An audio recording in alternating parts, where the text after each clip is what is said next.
నకిలీ విత్తనాలు అమ్మినందుకు ఒక్కో రైతుకు రూపాయలు 2 లక్షలు చెల్లించాలని ఆదేశించింది. 2015లో చేసిన ఫిర్యాదులపై తాజాగా తీర్పు ఇచ్చారు. మహబూబాబాద్ రైతులు దాదాపు 9 ఏళ్ల పాటు పోరాటం చేసి పరిహారాన్ని సాధించారు. రైతులు ఒక్కొక్కరికి 2 లక్షలతో పాటుగా మరో 10,000 రూపాయల కేసు ఖర్చుల కింద ఇవ్వాలని ఆ కంపెనీ ఆదేశించింది. తెలంగాణలో నకిలీ విత్తనాలతో ఎంతో మంది రైతులు నష్టపోతున్నారు. పంటలు పండక పెట్టుబడి డబ్బులు నష్టపోయి అప్పుల పాలవుతున్నారు. కొందరు రైతులు మాత్రం ఈ నకిలీ విత్తనాల వ్యవహారాన్ని అంత తేలికగా వదిలేయడం లేదు.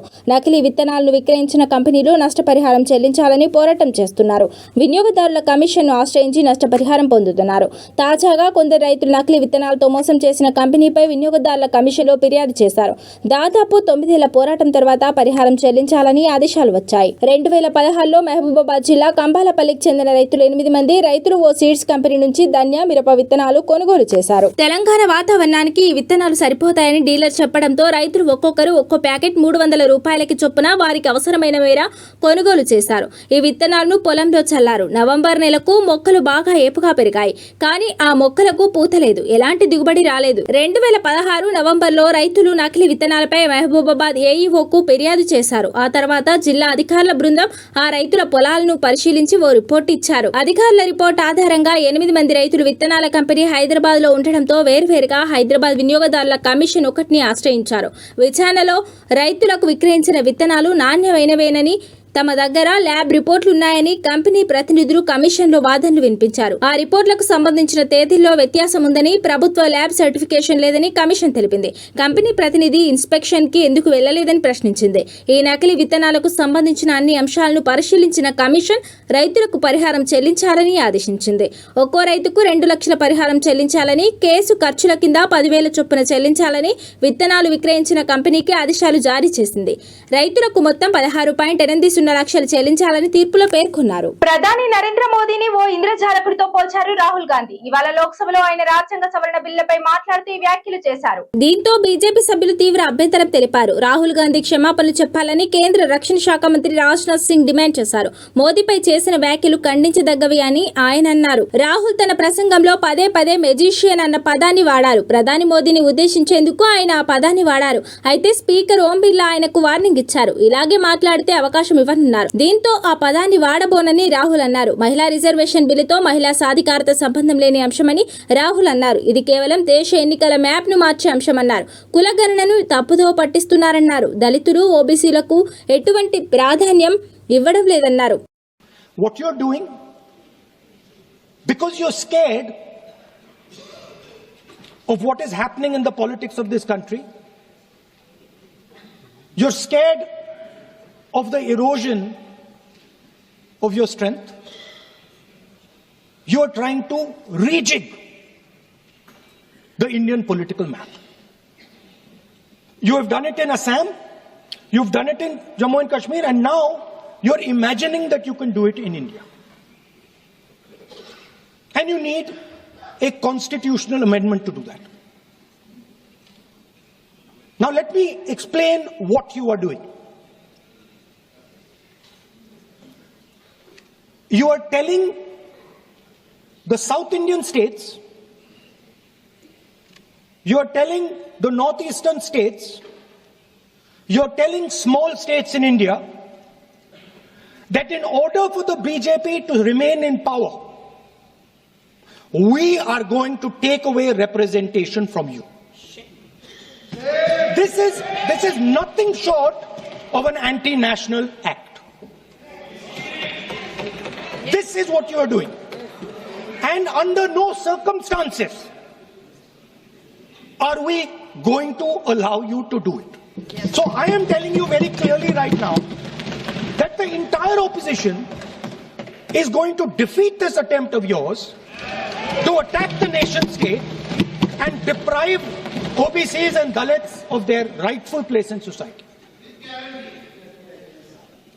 I want to ask, తెలంగాణలో బారుడు బగబగలకు తోడు వాతావరణంలో చోటు చేసుకుంటున్న ఆకస్మిక మార్పులు ప్రజలను మరింత ఉక్కిరిబిక్కిరి చేస్తున్నాయి. రాష్ట్ర వ్యాప్తంగా ఎండలు మండిపోతున్న తరుణంలో రానున్న 2 గంటల్లో వికారాబాద్, సంగారెడ్డి, సిద్దిపేట, సిరిసిల్ల, ఆసిఫాబాద్, మంచిర్యాల జిల్లాల్లో అక్కడక్కడ ఉరుములతో కూడిన వర్షాలు కురిసే అవకాశం ఉందని వాతావరణ శాఖ హెచ్చరిక జారీ చేసింది. అటు హైదరాబాద్ నగరంలో కూడా సాయంత్రం వేళ అక్కడక్కడ తేలికపాటి చినుకులు పడే సూచనలు కనిపిస్తున్నాయి. అయితే ఎండవేడి నుంచి ఉపశమనం లభిస్తుందని ఆశిస్తున్న ప్రజలకు వాతావరణ నిపుణులు షాకింగ్ న్యూస్ చెప్పారు. ప్రస్తుతం కురిసే ఈ వర్షాలు కేవలం గాలిలో తేమను పెంచేవి మాత్రమేనని, దీనివల్ల కొనసాగుతున్న వడగాల్పుల తీవ్రత ఏమాత్రం తగ్గదని స్పష్టం చేస్తున్నారు. వర్షం కురిసిన తర్వాత గాలిలో హ్యూమిడిటీ ఒక్కసారిగా పెరగడం వల్ల ఉక్కపోత మరింత తీవ్రమై ప్రజలు తీవ్ర అసహనానికి గురయ్యే ప్రమాదం ఉంది. అంటే ఈ వర్షం ఎండ వేడి నుంచి ఏమాత్రం ఉపశమనం కలిగించకపోగా వాతావరణాన్ని మరింత ఉక్కపోతగా మారుస్తుంది. ఈ నేపథ్యంలో ఉరుములు మెరుపులు వచ్చే సమయంలో ప్రజలు అప్రమత్తంగా ఉండాలని, బయట ఉన్నవారు సురక్షిత ప్రాంతాల్లో ఆశ్రయం పొందాలని అధికారులు సూచిస్తున్నారు. కేంద్ర ప్రభుత్వం కొత్తగా ప్రవేశపెట్టిన మహిళా రిజర్వేషన్ బిల్లు లోక్సభలో విగిపోయింది. 298 మంది సభ్యులు అనుకూలంగా, 230 మంది సభ్యులు వ్యతిరేకంగా ఓటు వేశారు. మహిళా రిజర్వేషన్ల అమలును వేగవంతం చేయడానికి, జనాభా గణన లేకుండానే నియోజకవర్గాల పునర్విభజన చేపట్టడానికి ఉద్దేశించిన రాజ్యాంగం బిల్లును లోక్సభ శుక్రవారం తిరస్కరించింది. మహిళా రిజర్వేషన్ల అమలును వేగవంతం చేయడానికి, జనాభా గణన లేకుండానే నియోజకవర్గాల పునర్విభజన చేపట్టడానికి ఉద్దేశించిన రాజ్యాంగ బిల్లును లోక్సభ శుక్రవారం తిరస్కరించింది. కాగా లోక్సభలో ఈ బిల్లు ఆమోదం పొందడానికి కేంద్రంలోని అధికార ఎన్డీఏ కూటమికి 326 ఓట్లు అవసరం. సభలో ఈ బిల్లుపై ఓటింగ్ సందర్భంగా మొత్తం 528 మంది ఎంపీలు పాల్గొన్నారు. 298 మంది బిల్లుకు అనుకూలంగా ఓటు వేయగా 230 మంది సభ్యులు వ్యతిరేకించారు. ఈ నేపథ్యంలో జనాభా గణన లేకుండానే నియోజకవర్గాల పునర్విభజనపై ప్రతిపాదించిన మహిళా రిజర్వేషన్ బిల్లు లోక్సభలో విగిపోయింది. సభలో జరిగిన ఓటింగ్లో 3/2 మెజారిటీని సాధించలేకపోవడం వల్ల రాజ్యాంగ బిల్లు ఆమోదం పొందలేదని స్పీకర్ ఓం బిర్లా తెలిపారు. प्रश्न ये था कि भारत के संविधान का और संशोधन करने वाले विधेयक पर विचार किए जाए। शुद्धि के अध्ययन मत विभाजन इस प्रकार है: हाँ 298 298, ना 230 230। प्रस्ताव संविधान के अनुच्छेद 368 के उपबंधों के अनुसार सभा की कुल सदस्य संख्या के बहुमत द्वारा तथा सभा के उपस्थित और मत देने वाले सदस्यों के कम से कम 2/3 बहुमत द्वारा पारित नहीं हुआ। अब इस संविधान संशोधन पर विधेयक पर आगे की कार्रवाई करना संभव नहीं है। अतः संघ राज्य क्षेत्र विधि संशोधन विधेयक 2026 तथा परिसीमन विधेयक 2026 के संबंध में आगे की कार्रवाई पर निर्णय लेना है। माननीय संसदीय कार्य मंत्री जी। Honorable Speaker sir, besides the Constitution 131st Amendment Bill, we have 2 other bills, namely the Union Territories Laws Amendment Bill 26 and the Delimitation Bill 2026, which are intrinsically interrelated with the Constitution 131st Bill. So it cannot be viewed from the isolation. इस दृष्टि से माननीय सभापति महोदय, जो नतीजा आया है, ये इतना ऐतिहासिक और महत्वपूर्ण बिल पर देश का महिलाओं को अब सम्मान अधिकार देने का जो बिल है, उसको विपक्ष ने साथ नहीं दिया। बहुत खेद की बात है। और इस ऐतिहासिक पल को आप अपना एक मौका था, आपने गंवाया है। आदरणीय नरेंद्र मोदी जी के नेतृत्व में महिलाओं को जो सम्मान देने का, अधिकार देने का हमारा अभियान जारी रहेगा और हम अधिकार दे के ही रहेंगे आगे। अब सभा की कार्रवाई आगे 2 शेष जो बिल्स है उसको आगे नहीं बढ़ाने का मैं अनुरोध करता हूँ। सभा की कार्रवाई कल दिनांक 18 अप्रैल 2026 को प्रातः 11 बजे तक के लिए स्थगित की जाती है। కాళేశ్వరం ప్రాజెక్టుకు సంబంధించి రేవంత్ రెడ్డి సర్కార్ కీలక నిర్ణయం తీసుకుంది. ఈ ప్రాజెక్టులో దెబ్బతిన్న బ్యారేజీల పునరుద్ధరణకు సంబంధించి ఒక కమిటీని ఏర్పాటు చేసింది. అదే సమయంలో వానాకాలం మొదలు కాకముందే కీలక పరీక్షలు పూర్తి చేయాలని సర్కార్ డెడ్ లైన్ విధించింది. బ్యారేజ్ పునరుద్ధరణ పనులను చేపట్టి పాక్షికంగానైనా అందుబాటులోకి తీసుకురావాలని రాష్ట్ర ప్రభుత్వం భావిస్తోంది. ప్రపంచంలోనే అతిపెద్ద ఎత్తిపోతల పథకమైన కాళేశ్వరం ప్రాజెక్టులో అవినీతి జరిగిందంటూ కాంగ్రెస్ పార్టీ ఆరోపిస్తుండగా బీఆర్ఎస్ పార్టీ మాత్రం ఖండిస్తోంది. ఈ క్రమంలోనే గతంలో కాళేశ్వరం ప్రాజెక్టులోని పలు బ్యారేజీలు కుంగుపాటుకు గురి కావడంతో ఈ విమర్శలు తీవ్రమయ్యాయి. మరోవైపు ఈ నెల 20వ తేదీన ముఖ్యమంత్రి రేవంత్ రెడ్డి కాళేశ్వరం ప్రాజెక్టును సందర్శించి అక్కడి పరిస్థితిని స్వయంగా సమీక్షించనున్నారు. కాళేశ్వరం ప్రాజెక్టు రిపేర్పై రేవంత్ రెడ్డి ప్రభుత్వం కీలక నిర్ణయం తీసుకుంది. దెబ్బతిన్న మేడిగడ్డ, సుందిల్లా, అన్నారం బ్యారేజ్లను పునరుద్ధరించేందుకు కమిటీని ఏర్పాటు చేస్తూ రాష్ట్ర ప్రభుత్వం తాజాగా ఉత్తర్వులు జారీ చేసింది. ఈ బ్యారేజీల మరమ్మత్తు పనులతో పాటు శాశ్వతంగా కనుగొనాల్సిన పరిష్కారాల కోసం కీలక కసరత్తు మొదలుపెట్టింది. ఈ నేపథ్యంలోనే కాళేశ్వరం ప్రాజెక్టు పనుల సమన్వయం, పర్యవేక్షణ కోసం ఒక ఉన్నత స్థాయి స్టీరింగ్ కమిటీని ఏర్పాటు చేస్తూ రేవంత్ సర్కార్ నిర్ణయం తీసుకుంది. నీటిపారుదల, టన్నెలింగ్ నిపుణుడైన రిటైర్డ్ ఆర్మీ అధికారి కర్నల్ పరీక్షిత్ మెహ్రా నేతృత్వంలో ఒక కమిటీని ఏర్పాటు చేసింది. అన్నారం, సుందిల్లా, మేడిగడ్డ 3 బ్యారేజీల పునరుద్ధరణ పనులను సమన్వయం చేసుకోవడం, అనుకున్న సమయానికి కాళేశ్వరం ప్రాజెక్టును తిరిగి ఉపయోగంలోకి తీసుకువచ్చే పనులను ఈ కమిటీ చూసుకోనుంది. వారానికి 2 సార్లు సమావేశం కానున్న ఈ కమిటీ పనుల పురోగతిని సమీక్షించనుంది. అదే సమయంలో నిత్యం జరిగే పనులపై రోజువారీ రిపోర్టులు కూడా సమర్పించాలని రాష్ట్ర ప్రభుత్వం ఆదేశించింది. ఇక వర్షాకాలం ప్రారంభానికి ముందే ఈ బ్యారేజీలకు సంబంధించి కీలక పరీక్షలు పూర్తి చేయాలని రాష్ట్ర ప్రభుత్వం డెడ్ లైన్ విధించింది. బ్యారేజీల పునాదులు ఎంత పటిష్టంగా ఉన్నాయో తెలుసుకునేందుకు మే 30వ తేదీలోపు జియో టెక్నికల్, జియో ఫిజికల్ టెస్టులు పూర్తి చేయాలని ఆదేశించింది. Central water commission, national dam safety authority సూచనలతో పాటు అనుమతుల మేరకు ఈ పనులు చేయనున్నారు. మొదట అన్నారం, సుందిల్లా బ్యారేజ్లను పూర్తి స్థాయిలో రెడీ చేసి ఆ తర్వాత పాక్షికంగా అయిన మేడిగడ్డ బ్యారేజీని కూడా వినియోగంలోకి తీసుకురావాలని ప్రభుత్వం లక్ష్యంగా పెట్టుకుంది. భారత ప్రభుత్వ నేషనల్ ఇన్ఫర్మేటిక్స్ సెంటర్ అభివృద్ధి చేసిన వాహన పోర్టల్ రాష్ట్ర వ్యాప్తంగా వాహన సంబంధిత సేవలను సరళీకృతం చేయడానికి, డిజిటలైజ్ చేయడానికి అమలు చేస్తోందని రవాణా శాఖ commissioner Ilambarithi, enforcement joint transport commissioner Mavilla Chandrasekhar Goud తెలిపారు. గురువారం మీడియా ప్రకటన విడుదల చేశారు. వాహన్ తాత్కాలిక రిజిస్ట్రేషన్లు విజయవంతంగా జారీ అవుతున్నాయని సంబంధిత మాడ్యూల్ స్థిరీకరించడం జరిగిందన్నారు. రాష్ట్ర వ్యాప్తంగా మొత్తం 2200 వాహనాలకు శాశ్వత రిజిస్ట్రేషన్ నంబర్లు జారీ చేయబడ్డాయి. అదేవిధంగా ఫ్యాన్సీ నెంబర్ మాడ్యూల్ను సైతం ప్రారంభించడం జరిగిందని, ఇప్పటి వరకు మొత్తం 858 వేలం పాటలు పారదర్శకంగా, సమర్థవంతంగా, విజయవంతంగా నిర్వహించినట్లు తెలిపారు. వాహన్ పోర్టల్ ప్రస్తుతం నిక్ బృందం నిరంతర సాంకేతిక సహకారంతో దశల వారీగా స్థిరీకరించబడుతోందని తెలిపారు. అదనపు మాడ్యూల్ ని కూడా దశల వారీగా అమలు చేస్తున్నారని, రాబోయే 15 రోజుల్లో ఈ వ్యవస్థ పూర్తిగా స్థిరపడుతుందని, దీంతో అన్ని సేవలు నిరంతరాయంగా అందుబాటులోకి వస్తాయని వెల్లడించారు. ఈ మార్పు దశలో వాహన డీలర్లు, పౌరులు, ఇతర సంబంధిత వర్గాల సహకారాన్ని రవాణా శాఖ అభినందిస్తోందన్నారు. డిజిటల్ పాలనను మరింత బలోపేతం చేయడం, ప్రజలకు సమర్థవంతమైన పౌర కేంద్రిత సేవలను అందించడంపై రవాణా శాఖ కట్టుబడి ఉందని వెల్లడించారు. డెలిమిటేషన్ అంశమేమో గానీ తెలంగాణ సెంటిమెంట్లు మళ్ళీ రగిలించారా అన్నట్టు రాష్ట్ర రాజకీయాలు నడుస్తున్నాయి. గురువారం పార్లమెంట్ లో మహిళా చట్ట సవరణ బిల్లు, కేంద్ర పాలిత ప్రాంతాల్లో మహిళా రిజర్వేషన్, డీలిమిటేషన్ కు సంబంధించిన 3 బిల్లులు పార్లమెంట్ ముందుకు వచ్చాయి. కేంద్ర మంత్రి అర్జున్ మేఘవాల్ ఈ 3 బిల్లులను లోక్సభలో ప్రవేశపెట్టారు. అనంతరం బిల్లులపై చర్చ జరిగింది. ప్రతిపక్ష పార్టీలు అడుగుతున్న ప్రశ్నలకు సమాధానంగా ఎంపీ తేజస్వి సూర్య కీలక వ్యాఖ్యలు చేశారు. తెలంగాణ ప్రభుత్వం సీఎం రేవంత్ రెడ్డి ప్రతిపాదించిన హైబ్రిడ్ మోడల్ మీద బీజేపీ ఎంపీ తీవ్ర అభ్యంతరం వ్యక్తం చేశారు. అసలు ఇలాంటి ఆలోచన కూడా కేంద్రానికి లేదన్నారు. బిల్లులపై చర్చలో భాగంగా కాంగ్రెస్ పార్టీ మీద ఎంపీ తేజస్వి తీవ్ర విమర్శలు చేశారు. కాంగ్రెస్ హయాంలో మహిళా రిజర్వేషన్ బిల్లును తీసుకొచ్చి ఎందుకు ఆమోదించకుండా వదిలేశారని ఫైర్ అయ్యారు. కాంగ్రెస్ పార్టీ కేవలం ఓటు బ్యాంకు రాజకీయాలకు పాల్పడుతోందని విమర్శించారు.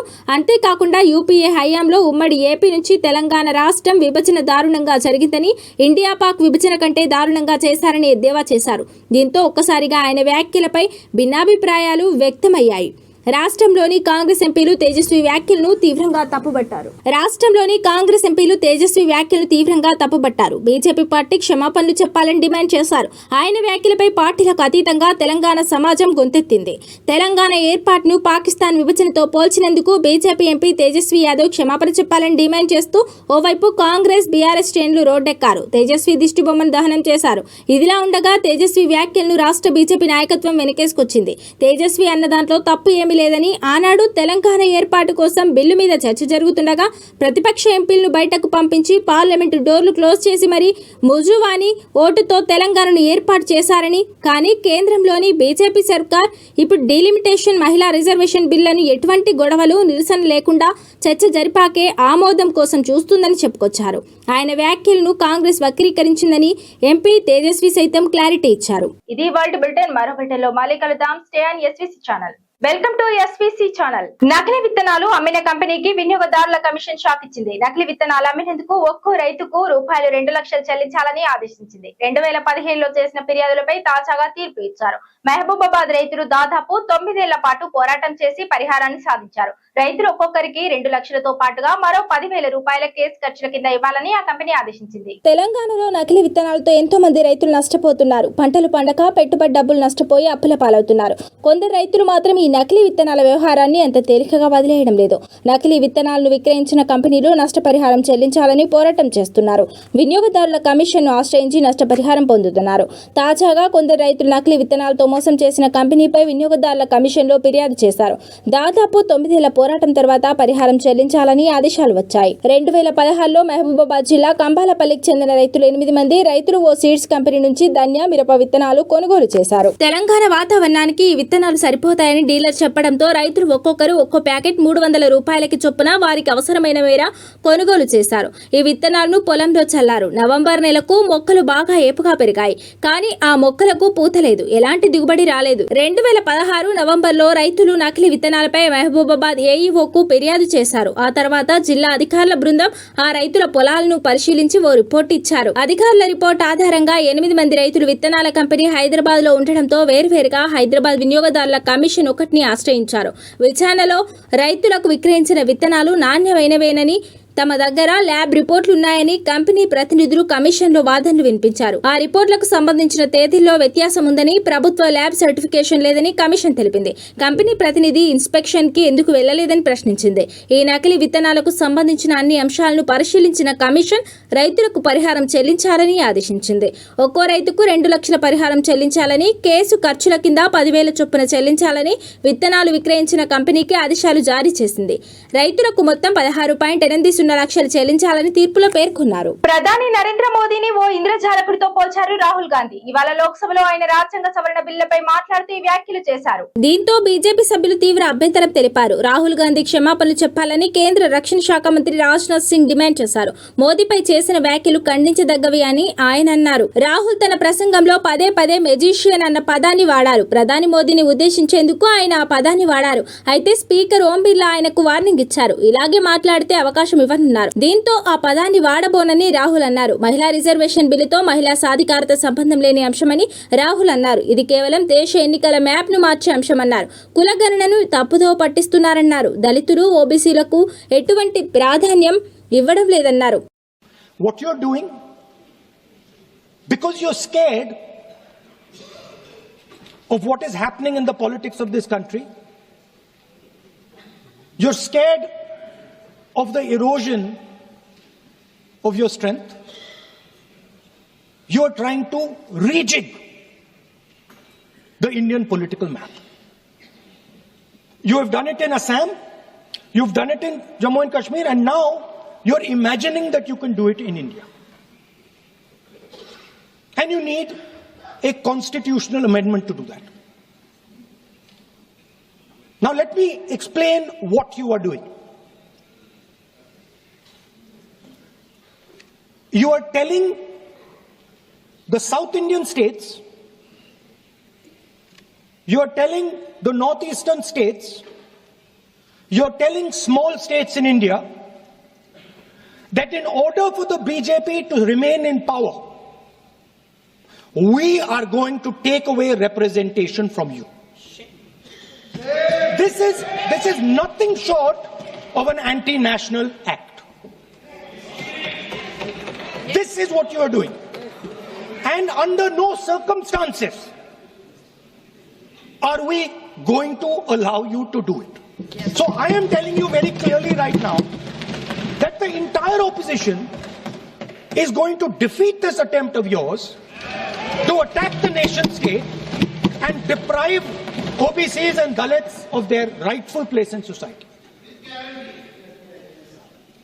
I want to ask, తెలంగాణలో బారుడి బగబగలకు తోడు వాతావరణంలో చోటు చేసుకుంటున్న ఆకస్మిక మార్పులు ప్రజలను మరింత ఉక్కిరిబిక్కిరి చేస్తున్నాయి. రాష్ట్ర వ్యాప్తంగా ఎండలు మండిపోతున్న తరుణంలో రానున్న 2 గంటల్లో వికారాబాద్, సంగారెడ్డి, సిద్దిపేట, సిరిసిల్ల, ఆసిఫాబాద్, మంచిర్యాల జిల్లాల్లో అక్కడక్కడ ఉరుములతో కూడిన వర్షాలు కురిసే అవకాశం ఉందని వాతావరణ శాఖ హెచ్చరిక జారీ చేసింది. అటు హైదరాబాద్ నగరంలో కూడా సాయంత్రం వేళ అక్కడక్కడ తేలికపాటి చినుకులు పడే సూచనలు కనిపిస్తున్నాయి. అయితే ఎండవేడి నుంచి ఉపశమనం లభిస్తుందని ఆశిస్తున్న ప్రజలకు వాతావరణ నిపుణులు షాకింగ్ న్యూస్ చెప్పారు. ప్రస్తుతం కురిసే ఈ వర్షాలు కేవలం గాలిలో తేమను పెంచేవి మాత్రమేనని, దీనివల్ల కొనసాగుతున్న వడగాల్పుల తీవ్రత ఏమాత్రం తగ్గదని స్పష్టం చేస్తున్నారు. వర్షం కురిసిన తర్వాత గాలిలో హ్యూమిడిటీ ఒక్కసారిగా పెరగడం వల్ల ఉక్కపోత మరింత తీవ్రమై ప్రజలు తీవ్ర అసహనానికి గురయ్యే ప్రమాదం ఉంది. అంటే ఈ వర్షం, ఎండ, వేడి నుంచి ఏమాత్రం ఉపశమనం కలిగించకపోగా వాతావరణాన్ని మరింత ఉక్కపోతగా మారుస్తుంది. ఈ నేపథ్యంలో ఉరుములు, మెరుపులు వచ్చే సమయంలో ప్రజలు అప్రమత్తంగా ఉండాలని, బయట ఉన్నవారు సురక్షిత ప్రాంతాల్లో ఆశ్రయం పొందాలని అధికారులు సూచిస్తున్నారు. కేంద్ర ప్రభుత్వం కొత్తగా ప్రవేశపెట్టిన మహిళా రిజర్వేషన్ బిల్లు లోక్సభలో విగిపోయింది. 298 మంది సభ్యుల అనుకూలంగా, 230 మంది సభ్యులు వ్యతిరేకంగా ఓటు వేశారు. మహిళా రిజర్వేషన్ల అమలును వేగవంతం చేయడానికి, జనాభా గణన లేకుండానే నియోజకవర్గాల పునర్విభజన చేపట్టడానికి ఉద్దేశించిన రాజ్యాంగం బిల్లును లోక్సభ శుక్రవారం తిరస్కరించింది. మహిళా రిజర్వేషన్ల అమలును వేగవంతం చేయడానికి, జనాభా గణన లేకుండానే నియోజకవర్గాల పునర్విభజన చేపట్టడానికి ఉద్దేశించిన రాజ్యాంగ బిల్లును లోక్సభ శుక్రవారం తిరస్కరించింది. కాగా లోక్సభలో ఈ బిల్లు ఆమోదం పొందడానికి కేంద్రంలోని అధికార ఎన్డీఏ కూటమికి 326 ఓట్లు అవసరం. సభలో ఈ బిల్లుపై ఓటింగ్ సందర్భంగా మొత్తం 528 మంది ఎంపీలు పాల్గొన్నారు. 298 మంది బిల్లుకు అనుకూలంగా ఓటు వేయగా 230 మంది సభ్యులు వ్యతిరేకించారు. ఈ నేపథ్యంలో జనాభా గణన లేకుండానే నియోజకవర్గాల పునర్విభజనపై ప్రతిపాదించిన మహిళా రిజర్వేషన్ బిల్లు లోక్సభలో విగిపోయింది. సభలో జరిగిన ఓటింగ్లో 3/2 వంతుల మెజారిటీని సాధించలేకపోవడం వల్ల రాజ్యాంగ బిల్లు ఆమోదం పొందలేదని స్పీకర్ ఓం బిర్లా తెలిపారు. प्रश्न ये था कि भारत के संविधान का और संशोधन करने वाले विधेयक पर विचार किए जाए। शुद्धि के अध्ययन मत विभाजन इस प्रकार है: हाँ 298 298, ना 230 230। प्रस्ताव संविधान के अनुच्छेद 368 के उपबंधों के अनुसार सभा की कुल सदस्य संख्या के बहुमत द्वारा तथा सभा के उपस्थित और मत देने वाले सदस्यों के कम से कम 2/3 बहुमत द्वारा पारित नहीं हुआ। अब इस संविधान संशोधन पर विधेयक पर आगे की कार्रवाई करना संभव नहीं है। अतः संघ राज्य क्षेत्र विधि संशोधन विधेयक 2026 तथा परिसीमन विधेयक 2026 के संबंध में आगे की कार्रवाई पर निर्णय लेना है।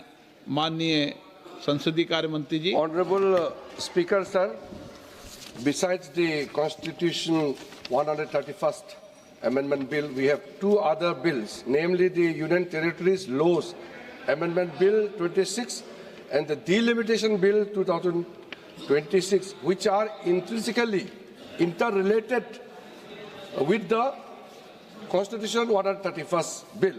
So it cannot be viewed from the isolation.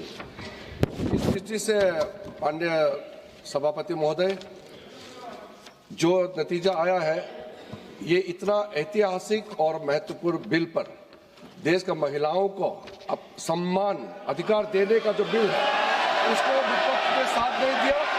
बहुत खेद की बात है। और इस ऐतिहासिक पल को आप अपना एक मौका था, आपने गंवाया है। आदरणीय नरेंद्र मोदी जी के नेतृत्व में महिलाओं को जो सम्मान देने का, अधिकार देने का हमारा अभियान जारी रहेगा और हम अधिकार दे के ही रहेंगे आगे। अब सभा की कार्रवाई आगे 2 शेष जो बिल्स है उसको आगे नहीं बढ़ाने का मैं अनुरोध करता हूँ। सभा की कार्रवाई कल दिनांक 18 अप्रैल 2026 को प्रातः 11 बजे तक के लिए स्थगित की जाती है। కాళేశ్వరం ప్రాజెక్టుకు కు సంబంధించి రేవంత్ రెడ్డి సర్కార్ కీలక నిర్ణయం తీసుకుంది. ఈ ప్రాజెక్టులో దెబ్బతిన్న బ్యారేజీల పునరుద్ధరణకు సంబంధించి ఒక కమిటీని ఏర్పాటు చేసింది. అదే సమయంలో వానాకాలం మొదలు కాకముందే కీలక పరీక్షలు పూర్తి చేయాలని సర్కార్ డెడ్ లైన్ విధించింది. బ్యారేజ్ పునరుద్ధరణ పనులను చేపట్టి పాక్షికంగానైనా అందుబాటులోకి తీసుకురావాలని రాష్ట్ర ప్రభుత్వం భావిస్తోంది. ప్రపంచంలోనే అతిపెద్ద ఎత్తిపోతల పథకమైన కాళేశ్వరం ప్రాజెక్టులో అవినీతి జరిగిందంటూ కాంగ్రెస్ పార్టీ ఆరోపిస్తుండగా బీఆర్ఎస్ పార్టీ మాత్రం ఖండిస్తోంది. ఈ క్రమంలోనే గతంలో కాళేశ్వరం ప్రాజెక్టులోని పలు బ్యారేజీలు కుంగుపాటుకు గురి కావడంతో ఈ విమర్శలు తీవ్రమయ్యాయి. మరోవైపు ఈ నెల 20వ తేదీన ముఖ్యమంత్రి రేవంత్ రెడ్డి కాళేశ్వరం ప్రాజెక్టును సందర్శించి అక్కడి పరిస్థితిని స్వయంగా సమీక్షించనున్నారు. కాళేశ్వరం ప్రాజెక్టు రిపేర్పై రేవంత్ రెడ్డి ప్రభుత్వం కీలక నిర్ణయం తీసుకుంది. దెబ్బతిన్న మేడిగడ్డ, సుందిల్లా, అన్నారం బ్యారేజ్లను పునరుద్ధరించేందుకు కమిటీని ఏర్పాటు చేస్తూ రాష్ట్ర ప్రభుత్వం తాజాగా ఉత్తర్వులు జారీ చేసింది. ఈ బ్యారేజీల మరమ్మత్తు పనులతో పాటు శాశ్వతంగా కనుగొనాల్సిన పరిష్కారాల కోసం కీలక కసరత్తు మొదలుపెట్టింది. ఈ నేపథ్యంలోనే కాళేశ్వరం ప్రాజెక్టు పనుల సమన్వయం, పర్యవేక్షణ కోసం ఒక ఉన్నత స్థాయి స్టీరింగ్ కమిటీని ఏర్పాటు చేస్తూ రేవంత్ సర్కార్ నిర్ణయం తీసుకుంది. నీటిపారుదల, టన్నెలింగ్ నిపుణుడైన రిటైర్డ్ ఆర్మీ అధికారి కర్నల్ పరీక్షిత్ మెహ్రా నేతృత్వంలో ఒక కమిటీని ఏర్పాటు చేసింది. అన్నారం, సుందిల్లా, మేడిగడ్డ 3 బ్యారేజీల పునరుద్ధరణ పనులను సమన్వయం చేసుకోవడం, అనుకున్న సమయానికి కాళేశ్వరం ప్రాజెక్టును తిరిగి ఉపయోగంలోకి తీసుకువచ్చే పనులను ఈ కమిటీ చూసుకోనుంది. వారానికి 2 సార్లు సమావేశం కానున్న ఈ కమిటీ పనుల పురోగతిని సమీక్షించనుంది. అదే సమయంలో నిత్యం జరిగే పనులపై రోజువారీ రిపోర్టులు కూడా సమర్పించాలని రాష్ట్ర ప్రభుత్వం ఆదేశించింది. ఇక వర్షాకాలం ప్రారంభానికి ముందే ఈ బ్యారేజీలకు సంబంధించి కీలక పరీక్షలు పూర్తి చేయాలని రాష్ట్ర ప్రభుత్వం డెడ్ లైన్ విధించింది. బ్యారేజీల పునాదులు ఎంత పటిష్టంగా ఉన్నాయో తెలుసుకునేందుకు మే 30వ తేదీలోపు జియో టెక్నికల్, జియో ఫిజికల్ టెస్టులు పూర్తి చేయాలని ఆదేశించింది. Central water commission, national dam safety authority సూచనలతో పాటు అనుమతుల మేరకు ఈ పనులు చేయనున్నారు. మొదట అన్నారం, సుందిల్లా బ్యారేజ్లను పూర్తి స్థాయిలో రెడీ చేసి ఆ తర్వాత పాక్షికంగా అయిన మేడిగడ్డ బ్యారేజీని కూడా వినియోగంలోకి తీసుకురావాలని ప్రభుత్వం లక్ష్యంగా పెట్టుకుంది. భారత ప్రభుత్వ నేషనల్ ఇన్ఫర్మేటిక్స్ సెంటర్ అభివృద్ధి చేసిన వాహన పోర్టల్ రాష్ట్ర వ్యాప్తంగా వాహన సంబంధిత సేవలను సరళీకృతం చేయడానికి, డిజిటలైజ్ చేయడానికి అమలు చేస్తోందని రవాణా శాఖ commissioner Ilambarithi, enforcement joint transport commissioner Mavilla Chandrasekhar Goud తెలిపారు. గురువారం మీడియా ప్రకటన విడుదల చేశారు. వాహన్ తాత్కాలిక రిజిస్ట్రేషన్లు విజయవంతంగా జారీ అవుతున్నాయని సంబంధిత మాడ్యూల్ స్థిరీకరించడం జరిగిందన్నారు. రాష్ట్ర వ్యాప్తంగా మొత్తం 2200 వాహనాలకు శాశ్వత రిజిస్ట్రేషన్ నంబర్లు జారీ చేయబడ్డాయి. అదేవిధంగా ఫ్యాన్సీ నెంబర్ మాడ్యూల్ని సైతం ప్రారంభించడం జరిగిందని, ఇప్పటి వరకు మొత్తం 858 వేలం పాటలు పారదర్శకంగా, సమర్థవంతంగా, విజయవంతంగా నిర్వహించినట్లు తెలిపారు.